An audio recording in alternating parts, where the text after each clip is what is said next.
আসসালামু আলাইকুম, আশা করি ভালো আছেন। আমরা একটি হোটেলে আসছি, এখানে কিছু খাওয়া দাওয়া করার জন্য। দেখি হোটেলে কি পাওয়া যায়। এখানে আরেকটা হোটেলে আসলাম, এখানেও সিঙ্গারা, সামনে এখানে বার্গার, চাপ, ডিমের চপ ও এগুলো সবই বিক্রি করতেছে। এখানে আবার কোক টুক জাতীয় সবই আছে। চলেন আমরা একটু হোটেলের ভিতরে যাই, দেখি কি কি রান্না করছে। এখানে অনেক মানুষজন কিন্তু খাওয়া দাওয়া অলরেডি শুরু করে দিয়েছে। এখন কিন্তু 11টা 12টা বাজে। এখন কিন্তু হালকা খাবারের সময়, যেহেতু আমরা গ্রামে থাকি, গ্রামের মানুষরা কিন্তু সাধারণত 2টার দিকে খাওয়া দাওয়া শুরু করে। সেহেতু এখানে এখন হালকা খাবারের কথা, কিন্তু হালকা খাবারে বলতে শুধু সিঙ্গারা, সমোসা আর যেগুলো বাকিগুলো দেখলেন। ওয়াও, দেখেন এখানে শহর থেকে যদি আপনারা আসেন তাহলে এই যে দেখেন কত সুন্দর বাইম মাছ, বড় বড় বাইম, আমাদের টাঙ্গাইলের ভাষায় বলে যে এগুলো হলো মাছ, বাইম মাছ,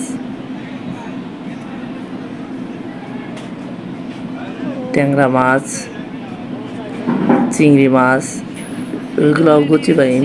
এগুলো ছোটো ছোটো বাইমগুলো, এই যে একদম ছোটো ছোটো বাইম, এগুলো দেখতে অনেক সুন্দর। এই যে মুরগি আছে, হাঁসের মাংস আছে, যেইটাই খাবেন 120 টাকা। ভাত আছে 120 টাকা প্লেট। চিংড়ি মাছ উনি বলতেছেন চিংড়ি মাছ দিবেন হলো 2টা।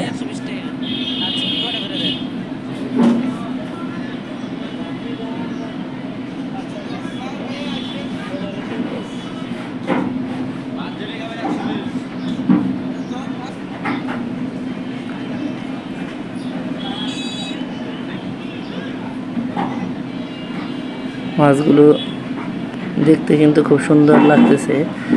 যে জিনিস দেখতে সুন্দর লাগে সেই জিনিস খাইতে ভালো লাগে। বাইমগুলো দেখেন কীভাবে আবার সুন্দর করে সাজিয়ে রাখছে, পরিবেশনও সুন্দর করে রাখছে। পরিবেশনের ক্ষেত্রে অনেক ভালো। সবগুলো মধ্যে আবার চামিচ দিয়ে রাখছে, আলাদা আলাদা চামিচ দিয়ে রাখছে, যাতে একটার সাথে আরেকটি মিক্সার না হয়। আমরা চিন্তা ভাবনা করছি এই এই যে বাইম মাছটা দিয়ে আমরা খাওয়া দাওয়া করবো দুপুরে, ভাত আর বাইম মাছ। মাছে ভাতে আমরা বাঙালি, যেহেতু বাংলাদেশে আমাদের বসবাস, সেহেতু আমরা মাছে ভাতে বাঙালি। আমরা এই মাছটা দিয়েই আজকে দুপুরে খাবো, তবে এখন খাবো না। এখন সিঙ্গারা আর সমস্যা হালকা কিছু খাবার খাবো। আর ঘন্টাখানেক পরে আমরা যখন চলে যাব এখান থেকে, তখন এই খাবারগুলো খাওয়ার চিন্তা ভাবনা আছে, খেয়ে আমরা চলে যাব।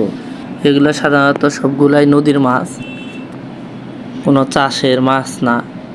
শুধু ওই যে মুরগি টুরগি যে রান্না করছে এগুলা চাষের। যেগুলা এই পাশে যমুনা আছে, যমুনার মাছ।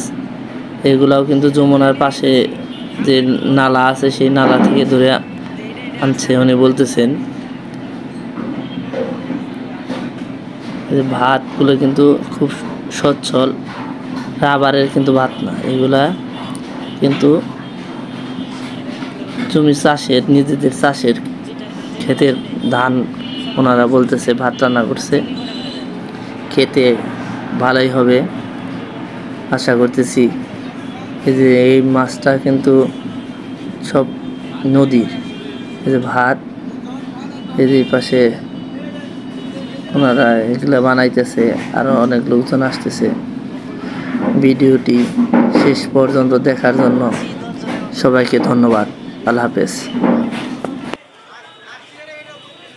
ভিডিওটি ভালো লাগলে লাইক, কমেন্টস, শেয়ার, সাবস্ক্রাইব করুন প্লিজ।